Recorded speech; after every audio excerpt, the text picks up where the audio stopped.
Mes chers amis, ce lundi, la commission de contrôle budgétaire recevait la commissaire à la recherche, Mme Ivanova, et la commissaire au numérique, Mme Vestager. Et je m'attendais à un échange sur l'audit des fonds, mais regardez l'échange vers 16h30. On ne parle pas d'audit, mais de vaccins et de militaires. Mme Ivanova s'est enthousiasmée de la recherche sur le cancer avec de nouveaux vaccins, si vous voyez ce que je veux dire, et Mme Vestager a insisté sur le financement de la mobilité militaire à l'intérieur de l'Europe. Est-ce que l'Europe, que l'on aime, doit se résumer à la mobilité des chats et aux vaccins efficaces à 95%, comme dirait Pfizer?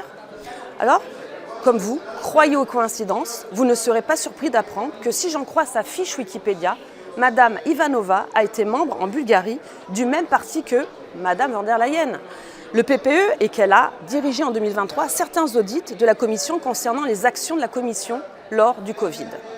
Des audits où elle n'a pas trouvé beaucoup de critiques à adresser à Mme von der Leyen, pour laquelle elle a travaillé ensuite en 2024. Par exemple, sur l'adaptation des règles de la politique de cohésion.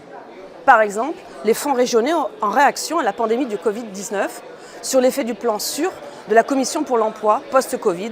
Le rapport d'audit de Mme Ivanova en 2022 n'aurait pas cherché si la fraude était plus courante ou, d'après certains journalistes.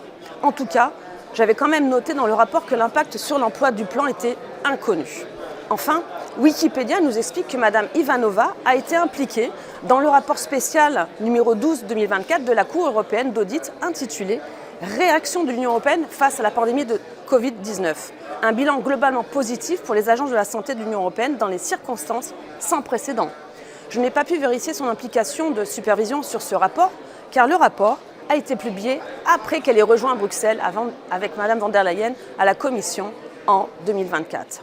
Si vous en trouvez une de confirmation, mettez-le en commentaire.